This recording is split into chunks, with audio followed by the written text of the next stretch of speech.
Pues qué bonito estar aquí, ¿verdad? Muchas gracias a los organizadores, pues principalmente la maestría en inteligencia emocional y bienestar. Yo sí voy a usar el poder panóptico de estar de pie, pero se los voy a compartir a todos. Entonces, miren, aquí estoy vulnerable. Buenas, buenas. Pues yo vengo de México. Saludos a todos mis compatriotas que nos están viendo por allá. Saludos. Y nada, para mí es un placer siempre estar aquí en Colombia, ¿no? La verdad es que disfruto mucho y más Bogotá, que yo diría que es mi segunda casa. Entonces, pues bueno, yo voy a empezar. Mi tema es emoción, arte, inteligencia artificial, cómo florecer en un contexto tecnológico. Yo sí voy a hablar algo más cientificista, pero no se espanten, va a estar relax, va a estar relax. De todos modos, al final quisiera que se abrieran las preguntas, que se abra al debate. Eh, yo planeé esta presentación especialmente para ir un poco en contra de la tendencia argumental que existe en el presente, que es que la tecnología está en detrimento de lo humano. A mí me parece que no. Y voy a dar cuatro directrices o cuatro parámetros que parece que podemos utilizar para sacarle provecho a la inteligencia artificial, bueno, a las tecnologías en general, y que nos pueden acercar a conceptos de florecimiento, de bienestar, vía el arte, ¿no? Un poco de mi proceso, bueno, les comento, yo soy psicólogo, soy maestro en ciencias cognitivas y me ha apasionado, actualmente estoy estudiando el doctorado, me ha apasionado líneas de investigación como psicología del arte, poética cognitiva, metáfora conceptual, y ahora estoy trabajando en efectos de la inteligencia artificial en las dimensiones cognitivas. Pues con lo primero que quisiera empezar es decirles, un poco provocarlos y decirles que ustedes no lo saben, yo no lo sabía, pero todos somos cyborgs. Ya somos cyborgs. Claro, si nos vamos un poco a la concepción imaginaria del futurismo sobre una especie de organismos biomecánicos que extienden la tecnología a través de sus cuerpos, si pensamos en esa concepción como de por ahí de los 80s, 90s, pues estamos mal, ¿no? Pero sí somos cyborgs en este sentido. Eh, Seguramente nos desplazamos, la mayoría de nosotros, para llegar aquí en un auto. Y lo interesante de desplazarse en un auto es que no solo vamos adentro del auto, es decir, tratamos, para aquellos que manejan es más claro, desplazamos nuestra mente a través del artefacto. No solamente subirnos y mover algunas palancas, es subirnos y corporizarnos o estructurarnos a través de un organismo biomecánico que está extendido, que extiende nuestras habilidades y nuestras capacidades. Todavía más claro, el teléfono celular. Tanto la memoria como la capacidad de almacenamiento, como los procesos que podemos generar con un artefacto, con un dispositivo móvil, pues nos extienden alrededor del mundo y nos generan una especie de ergonomía distinta a la que propiamente estamos capacitados biológicamente.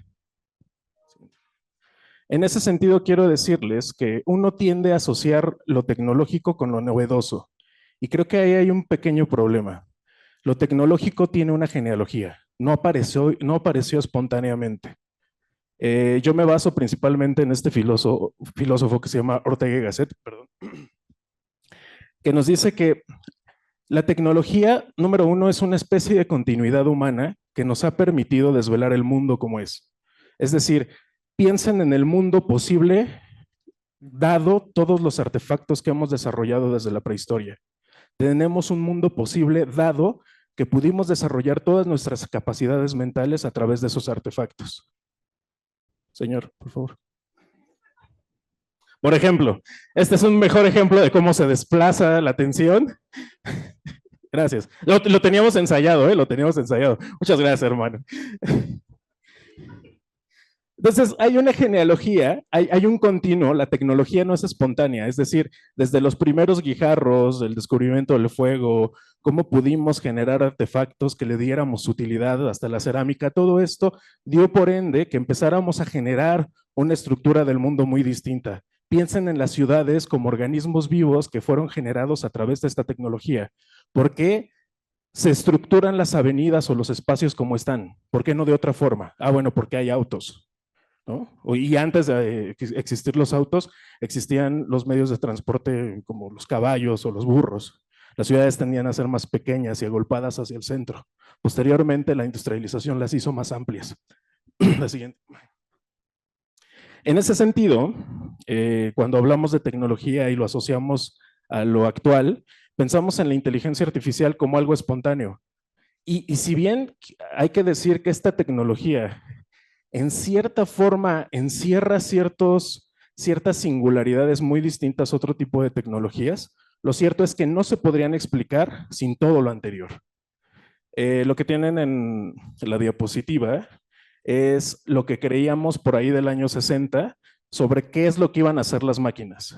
Y esencialmente se creía que la inteligencia artificial iba a llegar hasta un punto en el que se superaran las capacidades humanas y nosotros nos incorporaríamos un poco sobre la capacidad, velocidad y habilidades de intercambio de conocimientos con estas máquinas. Un poco ser cyborgs, lo que les decía al inicio. Y si bien no se ha llegado a todo este nivel de singularidad en el cual se cree que las propias máquinas iban a generar sus propias máquinas, es decir, organismos que son artificiales generando sus propias herramientas, lo cierto es que sí hemos llegado a una inteligencia artificial general, o al menos estamos, digamos, en el umbral de. ¿Qué quiere decir esto? Que poco a poco la inteligencia artificial empieza a tomar tantos campos de aplicación y está adquiriendo tantas habilidades que poco a poco está tomando está tomando partido, pero sin dejar al lado el agente humano. El agente humano es esencial para la inteligencia artificial. Es una extensión de nosotros, es una extensión de lo que pensamos y de lo que creemos y de nuestras decisiones. Siguiente.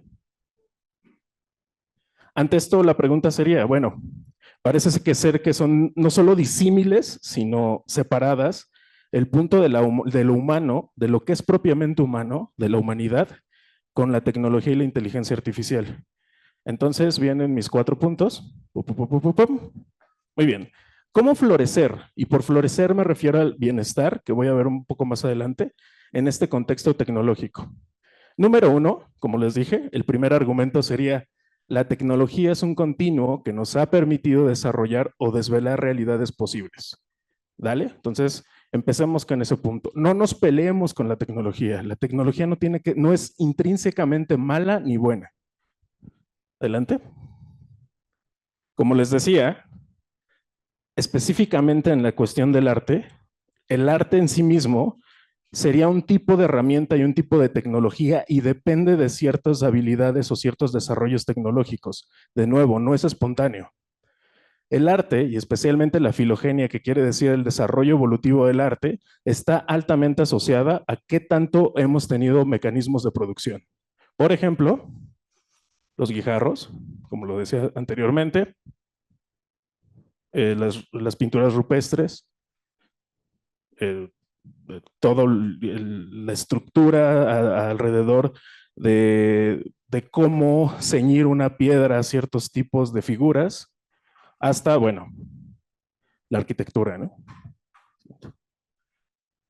Si bien podríamos empezar a ver como una especie de, insisto, utilitarismo o tal vez despojar de esa hora mágica que tiene el arte, lo cierto es que se ha hablado mucho de cuál es la utilidad de ella.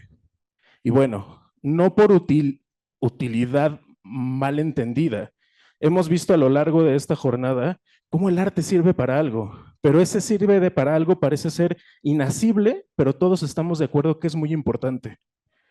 Desde la perspectiva de Maillard, por ejemplo, que fue una teórica filósofa poeta, el arte tenía la utilidad de redefinir a través de lo estético el mundo que es a través del mundo que no es. Esto quiere decir que de alguna manera el arte nos enseña realidades posibles que no han sido alcanzadas y estas posibilidades, este mundo que le llaman los filósofos contrafactual, de alguna manera define y redefine nuestro mundo y lo hace un mundo mejor posible. La siguiente, por favor. Perdón, ¿podrías regresarte otra vez? Perdón, pensemos en el libro, por ejemplo. Uno de los grandes desarrollos tecnológicos en la humanidad ha sido el libro. Pensemos lo que nos enseña el libro y cómo es que ha extendido nuestras capacidades cognitivas y nos ha permitido generar no solo viajes al pasado, a códigos antiguos, sino nos ha permitido entender nuevas posibilidades, personajes que no existen, ciudades que no existen, viajes que no existen, y todo eso ha redefinido estéticamente nuestra realidad posible. La siguiente. Muy bien, entonces, ¿cómo florecer en un contexto tecnológico? La tecnología es un continuo. Punto 2. La siguiente, por favor. El arte es una poderosa herramienta tecnológica que nos permite ampliar mundos posibles que definen este mismo mundo. Siguiente. Pensemos ahora en esta utilidad llevada a una especie de emoción estética. Es decir, ¿por qué leer? ¿Por qué bailar? ¿Por qué tocar un instrumento? Lo estético podría ser visto como un conjunto de desvelamiento conceptual a través de una emoción contemplativa. Y en este punto quiero un poco pedirles la reflexión de sobre lo que hacemos en el arte, finalmente, es llegar a un algo contemplativo en el que de repente todo tiene explicación. Bailamos porque entendemos la explicación. Una explicación que además conceptualmente es muy difícil de entender, pero todas las respuestas son dadas sin darse en sí mismo. Es como si tuviéramos una especie de polisemia y entendiéramos todo. Si nos acercamos, por ejemplo, al Quijote, sería entender cómo puede ser posible que un personaje pueda develar tantas emociones humanas. Podamos entender la condición humana, tanto de lo sublime hasta lo básico, a través de un personaje ficticio. La siguiente.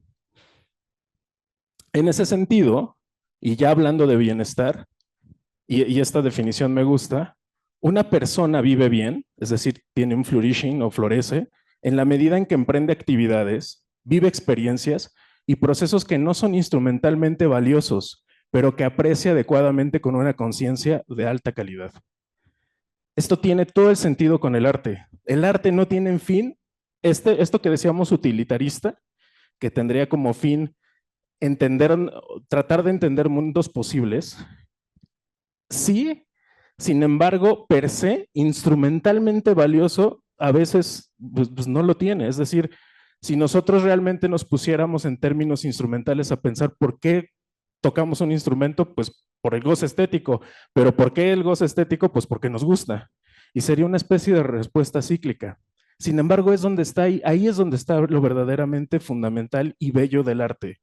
El arte en sí mismo debe ser una emoción contemplativa, pero debe ser un acto consciente. Y este acto consciente es un acto de decisión que nos permite florecer, que nos permite un bienestar. La siguiente. Ahora, los teóricos de la cognición a esto le llaman agencia epistémica. Y no los quiero marear demasiado, pero es el control que nosotros tenemos de nuestros propios actos. Es decir, cómo enfocamos la atención y tenemos un procesamiento, un pensamiento deliberado sobre ciertas cosas. En otro sentido, y para no rebuscarlo tanto, nosotros tomamos la decisión de deliberadamente buscar conscientemente ese goce estético y ese bienestar. La siguiente, por favor. Muy bien. Entonces, si vemos el panorama amplio, este consciente está develado a través de estructuras tecnológicas, porque el arte en sí mismo es una estructura tecnológica que nos permite alcanzar mundos posibles para redefinir el posible. Y nuestro tercer argumento entonces sería, la emoción estética es un tipo de florecimiento consciente, es decir, un tipo de agencia epistémica. ¿Qué quiere decir? Es un acto de ser o un acto consciente de resistencia. Para pasar a a la última parte de esta exposición, a mí me ha llamado mucho la atención todo lo que hemos hablado y especialmente la ponente que habló sobre el poder del clown. Muy bien. Resulta ser que en cierta manera este tipo de decisiones hacia el florecimiento y hacia el bienestar juegan un poco en contra de cierto tipo de injusticias. Cuando nosotros hacemos arte, lo que estamos haciendo es jugar contra las injusticias, porque estamos desarrollando florecimiento. Esta teoría sobre las injusticias cognitivas que esencialmente se podrían calificar como efectos perjudiciales sobre las capacidades cognitivas de agentes que afectan negativamente la capacidad de florecer, es justo lo que hacemos con el arte. Lo que estamos haciendo es tratar de quitar estas trabas. Y especialmente los teóricos, y esta teórica con la que yo trabajo, que se llama Gloria Andrada, ve las injusticias cognitivas desde estos tres ejes. Número 1, no permitir que las personas adquieran habilidades cognitivas para florecer y convivir en el entorno, lo cual le llama atenuación. La segunda sería, dado un contexto específico, se adquieren conductas perjudiciales para el florecimiento. Esto quiere decir que en vez de adquirir conductas positivas, adquiero conductas negativas que van en contra o en detrimento de mi florecimiento. Y las terceras es que puedo adquirir ciertas habilidades, pero si no tengo el entorno donde desarrollarlas, pues no se florecen. Y hablaba ella sobre las circunstancias de las personas migrantes y creo que este es el mejor ejemplo de cómo quitarle a una persona todas las posibilidades de florecimiento y generar una injusticia cognitiva con grupos minoritarios, es el mejor ejemplo de cómo esto se puede esquematizar y operacionalizar. Siguiente. Y bueno, para terminar los 4 puntos que quería ofrecerles en esta charla, sería, regresándonos un poco desde el principio, número 1, la tecnología no es mala, es un continuo de desarrollo que nos permite desvelar realidades posibles. 2, el arte es una poderosa herramienta tecnológica que nos permite ampliar mundos posibles que definen este mismo. 3, la emoción estética es un tipo de florecimiento consciente, es decir, un tipo de agencia epistémica, es decir, un tipo de decisión personal sobre nuestras creencias. Y el cuarto, la conciencia de florecer puede prevenir injusticias cognitivas. Todo este rollo que les he aventado verbalmente no es más que un marco teórico que podría fomentar o que podría sostener experimentación, al mismo tiempo desarrollar marcos teóricos aplicables sobre cómo debe ser tratado el bienestar. A mí me gusta mucho el bienestar desde posturas filosóficas, desde posturas sociológicas. Sin embargo, si queremos realmente tener cambios y aplicaciones reales, tenemos que empezar a definir operacionalmente para posteriormente dar el salto y saber qué es lo que estamos analizando y cómo vamos a ir en contra de las carencias humanas. Muchos de los grandes problemas que tenemos en realidad en los humanos es que todos tenemos buenas intenciones. Sin embargo, falta sistematización. Cuando tienes el problema sistematizado, es un pasito más allá hacia la percepción de cómo resolverlo. Por eso a mí me parece que entender qué es el bienestar a través del florecimiento y entender cuáles son las injusticias cognitivas que están fundamentándose en circunstancias de desigualdad son importantes para dar un paso adelante. Y para finalizar, ¿cómo podremos o cuáles serían ejemplos de por qué la tecnología y específicamente la inteligencia artificial podrían ayudarnos? Les muestro una aplicación que se llama Yana, que es un asistente virtual para fomentar salud mental. Es un chatbot. Y parece ser que lo que se ha visto es que nosotros los humanos somos mucho más adaptables a hablar con chatbots y creerles y retroalimentarnos positivamente que si hablamos con otro humano. O sea, cuando hablamos entre humanos hay más problemas, hay más cuestiones y sesgos intermedios que si dialogamos y conversamos con chatbots. Este es uno de los posibles usos pro bienestar y pro florecimiento que nos puede brindar la inteligencia artificial. Y por mi parte, es todo. Gracias.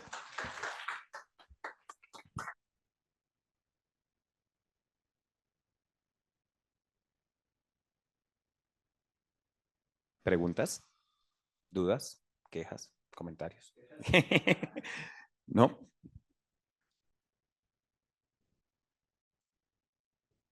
Bueno, yo tengo un par de preguntas. Estaba pensando un poco en... Ay, se me acaba de ir. No, no, espérense. Ya.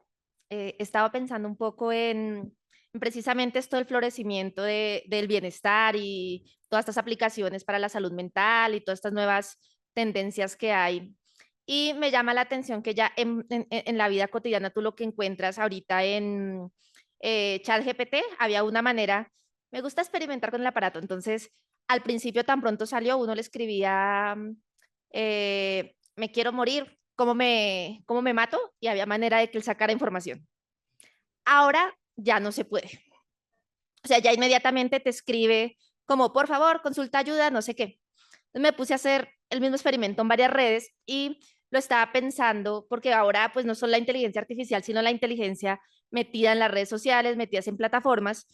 Y me llama mucho la atención el caso de X, teniendo en cuenta que X recoge muchos datos para toda la generación de inteligencia artificial y X es la única plataforma donde se le quitaron todas las restricciones, incluidas todas las restricciones de bienestar, florecimiento. Tú ahí encuentras sin censura violencia horrible, sin censura cosas, las peores aberraciones humanas, e incluido también elementos de salud mental bastante perturbadores. Entonces, me suena muy bonita la postura, pero yo te pregunto, frente a esta, porque es que yo sí creo que el ser humano, la tecnología puede funcionar, pero el ser humano hace lo que quiere con ella. Entonces, no sé hasta qué punto esto sea como un paño de agua tibia cuando hay otras cosas que están ahí trabajando que no van orientadas a eso mismo, ¿no? Y la otra, que tiene que ver, al hablar de todo lo que hablas del arte, inmediatamente toca hablar de la palabra de creatividad, que ahí es un pequeño enredo que comienza a ponerse difícil. Hablaba con alguien y hablábamos sobre la discusión respecto a investigación. Hoy en día todo el mundo puede generar artículos con ChatGPT, hay un poco de plataformas que te generan artículos académicos, revisiones sistemáticas y ya han hecho experimentos en donde se han publicado eso en revistas de alto nivel. Entonces mi pregunta es, y yo le decía a las personas con que discutía, yo les decía, me decían, se acabó la investigación, dentro de unos años, en esa visión catastrófica nos va a eliminar la investigación. Y yo decía, si la inteligencia artificial se alimenta precisamente de los textos creados por los seres humanos, definitivamente no podría acabarse la investigación, porque si no tiene textos nuevos de los cuales alimentarse, inmediatamente produciría exactamente lo mismo. Entonces, el componente creativo sería necesario esa parte que tú decías, humanidad del mismo sistema inteligente para poderla mantener. No sé qué tú qué piensas.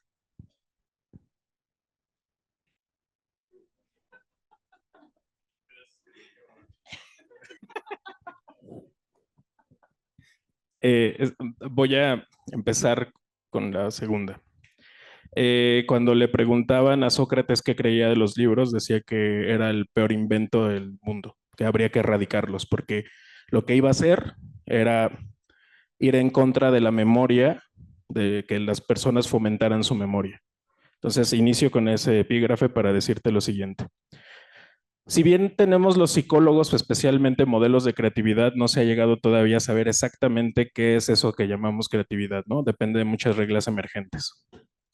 Insisto, cuando uno juzga el desarrollo o juzga la productividad de ChatGPT, agente humano, agente artificial, uno puede tener muchos juicios de valor alrededor de ello. Sin embargo, la ventana es muy corta. Por eso insisto en la genealogía tecnológica. O sea, podríamos juzgar casi cualquier tipo de desarrollo tecnológico como no, va a fomentar, los autos van a fomentar que no, las personas no caminen. Sí, pero llegamos más lejos y generamos ciudades. Es decir, en términos de creatividad nada está dicho. Esperemos llegar a otro nivel de creatividad, a otros parámetros para justo entender cuáles son las consecuencias positivas de esta tecnología. Ahora voy hacia la primera. ¿Me puedes parafrasear un poquito porque lo tenía, pero no saqué el celular para grabar? Ya. Listo. Sí. Es curioso que nos hagamos este tipo de preguntas. O sea, yo sé que voy a hacer una especie de Urobor ahorita, pero lo voy a poner en estos términos. El día que dejemos de plantearnos preguntas morales y éticas sobre este tipo de cosas, ahí está perdido. Si por algo nos los estamos planteando es porque tenemos una actitud moral y una actitud, digamos, tal vez hasta eudaimónica sobre lo que es la tecnología. Y creo que la tecnología vista como inteligencia artificial, lo que ha venido a hacer es a generarnos mucho más preguntas ontológicas que tecnologías anteriores. Entonces, en ese sentido, es muy positivo. Ahora, yo estoy jugando aquí al abogado del diablo de las inteligencias artificiales, ¿no? Un poco. ¿Pero por qué? Porque a mí me parece que hay un abuso y una especie de oscurantismo alrededor de ellas. Y vaya, número uno, establezcamos un marco genealógico, luego hagamos un provecho de ellas. Así como le sacamos provecho a un avión, le sacamos provecho a la partición de una partícula de un átomo, también nos podemos aniquilar pueblos enteros, sin embargo, también podemos generar energía con fusión, ¿no? Entonces, va por ahí. El camino es, tenemos una herramienta poderosa, ¿qué vamos a hacer? ¿Cerrar los ojos, tener miedo y correr? ¿O decir, vale, ya la tenemos, hagamos algo con ella? En el chat antes y ya pasamos. Hemos ignorado el chat todo este tiempo. Había también de la ponencia pasada, creo que. A ver.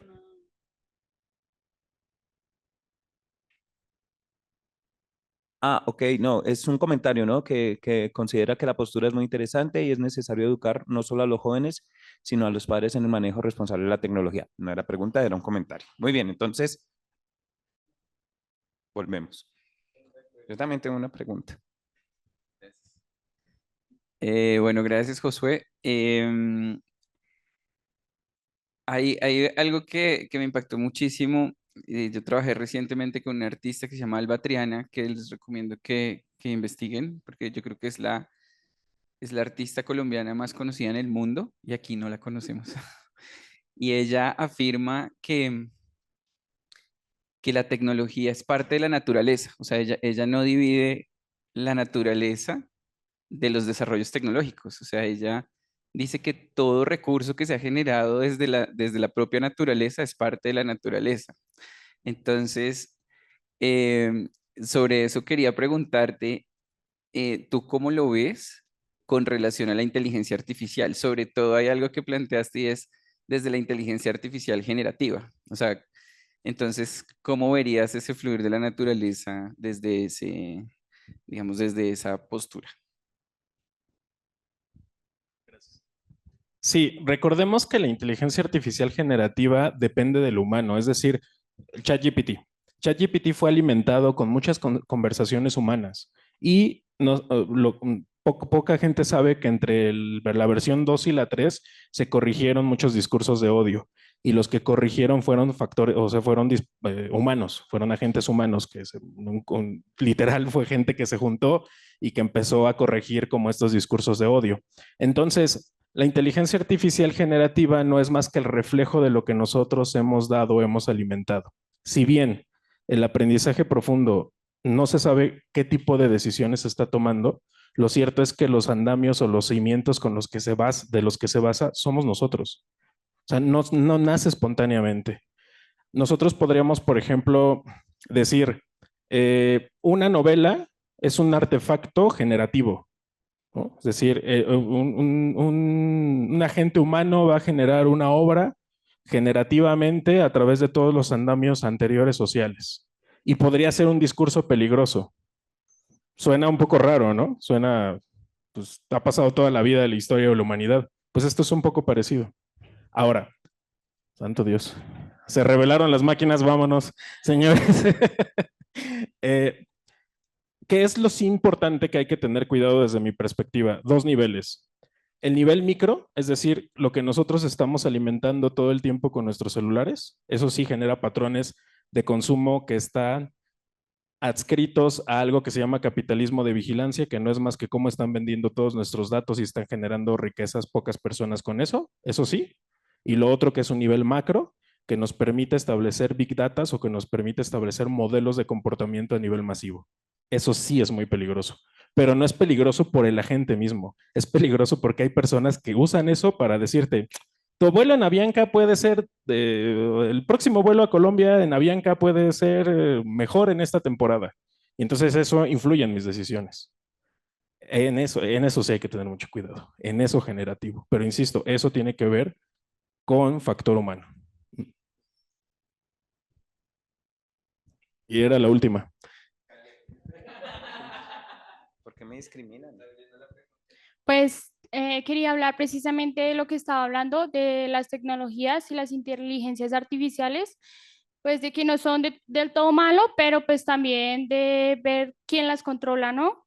de hasta qué límites, porque pues digamos un automóvil pues de pronto no tiene nada de malo y nos ayuda, sí, a movernos, pero por ejemplo, digamos, pues no sé si será cierto, creo que sí, estos experimentos que están realizando para crear microchips dentro del cerebro, sí, digamos hasta dónde puede llegar esto, sí, tal vez para guardar recuerdos y demás, pero más allá de eso, ¿qué puede haber? ¿Qué puede pasar con estas cosas? Si nomás digamos que hay cierto control y cierta manipulación con los teléfonos, digamos como qué llegaría a pasar si permitiéramos, digamos, ingresar artefactos tecnológicos dentro de nuestro cuerpo o como un chip, por ejemplo, sí, de dinero que también tienen pensado, sí, como hasta qué límite, digamos, deberíamos establecer y sí, evaluar eso, realmente quién maneja todas estas inteligencias y tecnologías, quién está detrás de todo eso.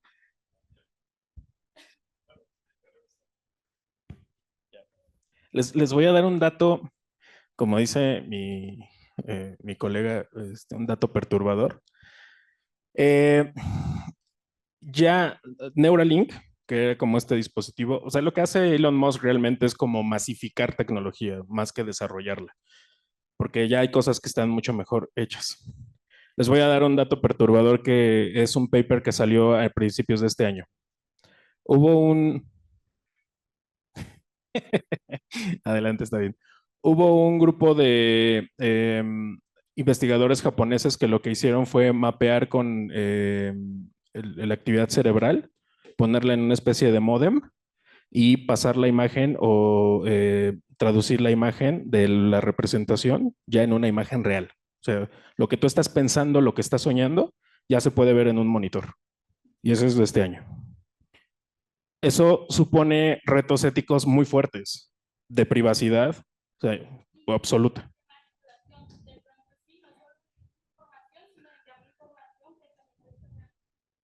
Exactamente. Pero el primer límite es, justo, vuelvo a lo que comentaba la pregunta antepasada. Si nosotros nos dejamos de hacer preguntas éticas, si nosotros no vemos el bienestar y vemos el florecimiento como algo real y seguimos dando por hecho que todas las actividades que hacemos pro colectivo humano, pro este tipo de charlas, entonces sí estamos en un gran problema. Digamos que este es nuestro bastión en el cual podemos desarrollar conversaciones, podemos generar preguntas y podemos cuestionarnos éticamente eso. La filosofía y las humanidades en general y maestrías como estas van a tener un impacto fortísimo los próximos 50 años. Va a depender muchísimo de ellos, muchas decisiones que se van a tomar a nivel humano.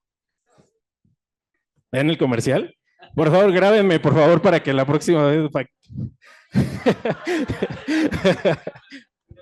Y de la nada empezamos a sentirlo en los sueños también. Y ya nos meten información. Pues bueno. Ah, verdad, mi pregunta. Bueno. Sí, jefecita, dijo Laura. Dijo Laura ahorita. Miramos esto que llaman el síndrome de Frankenstein, que se ha rastreado a lo largo de la historia, que es ese miedo a que la tecnología nos supere o dañe nuestras capacidades. Y a lo largo de la historia se ha visto que es mentira, ¿no? Entonces Pirro tenía miedo de que los soldados usaran la catapulta porque iban a perder su valor. Y al revés, la guerra se volvió antes más agresiva, más efectiva, por decirlo así. Sócrates le tenía miedo a la escritura porque la gente no iba a guardar la información. Pero vimos que la escritura antes lo que hizo fue que la información durara siglos y siglos y se pudiera mantener. Y así siempre ha sido. Siempre que aparece una nueva tecnología, van a ir apareciendo el miedo de que la tecnología, como Frankenstein, como el monstruo, se revele y nos mate. Siempre se ha equivocado. De hecho, el avance de la tecnología siempre ha traído aún más beneficios, aún para el bienestar, potencia las cosas. De hecho, hay un efecto que se llama el efecto Finn, que es en el cual parece ser que la inteligencia ha subido a través de la historia. Pero parece ser que las nuevas tecnologías ya estamos llegando a un colapso. El efecto Finn lleva unos pocos años que empezó a bajar y a disminuir por primera vez en la historia. ¿Será que esto de la tecnología y el miedo a Frankenstein, que toda la historia nos hemos equivocado, llega un momento de un límite de colapso y tal vez nosotros como seres biológicos ya no alcancemos a integrar toda esa tecnología y toda esa información que tenemos. No sé qué piensa desde esa parte optimista que nos estaba mostrando. Gracias. Pues sí, a ver, entonces estaba como abogado del diablo, pero me voy a pasar un piecito hacia los puntos negativos. Hay investigación actual que dice que el uso de plataformas o el uso de screens, o sea, de artefactos, sí, de pantallas, están deteriorando especialmente focos de atención, pensamiento, inhibición prefrontal, estructuras de pensamiento inhibitorio y lo mismo, como están todo el tiempo estimulando áreas de recompensa-castigo, pues este tipo de ritmos incluso tienen incidencia en cuestiones de ritmos circadianos, etcétera. No lo sé. O sea, realmente la respuesta es no lo sé.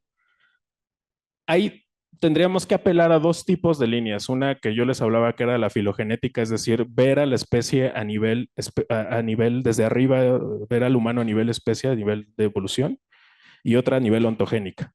Probablemente pasen algunas generaciones que tengan que adaptarse a estos cambios tecnológicos y pues la evolución así es, sean las etapas o sean las etapas necesarias o punto pivote para que se alcancen otro tipo de desarrollos a nivel macroevolutivo, probablemente vaya por ahí, ¿no? Habría que pensar en qué pasó en la humanidad anteriormente, ¿no? Entre que pasamos entre el uso de ser bípedos y de repente establecer otros medios de transporte. ¿Qué pasó? O sea, probablemente un problema emergente fue la obesidad. Bueno, pero ganamos otras cosas. Bueno, eso sería. Gracias. Yo pensé que iba a estar peor, conociéndote.